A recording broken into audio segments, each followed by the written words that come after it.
Hey hi, இன்னைக்கு order பார்த்தீங்கன்னா 1 kg black forest cake, 1.5 kg red velvet cake, இது கூட கொஞ்சம் கேக் பாப்சிகல்ஸ்மே இருந்துச்சு.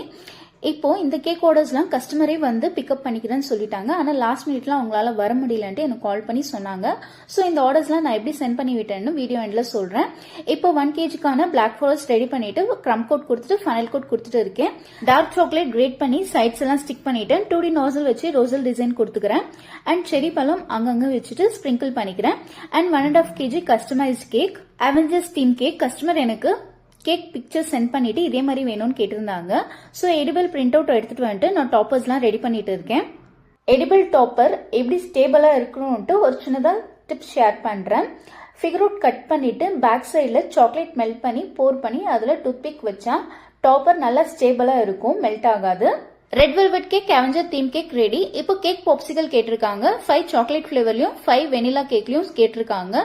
ஸோ அதை ரெடி பண்ணிட்டு கேக்ஸ் எல்லாமே பேக் பண்ணி முடிச்சிட்டேன். இப்போ கேக் சென்ட் பண்ணி விடணும், அதுதான் பெரிய டாஸ்க். 1 kg இருந்தாக்கா நான் போர்ட்டர்ல டென்சோல பண்ணி விட்டுருவேன்.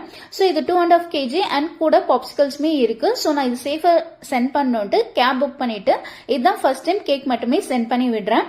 பெரிய கேக் இந்த மாதிரி கேப்ல சென்ட் பண்ணும்போது ஷீட் மேல வைக்காத ஃபுட் ட்ரஸ்ட் கிட்ட வச்சா சேஃபா போகும். 2 கேக்குமே வச்சுட்டு சேஃபா ரீச் ஆயிடுச்சு. கஸ்டமரா ஹாப்பியா ஃபீட்பேக் கொடுத்திருந்தாங்க.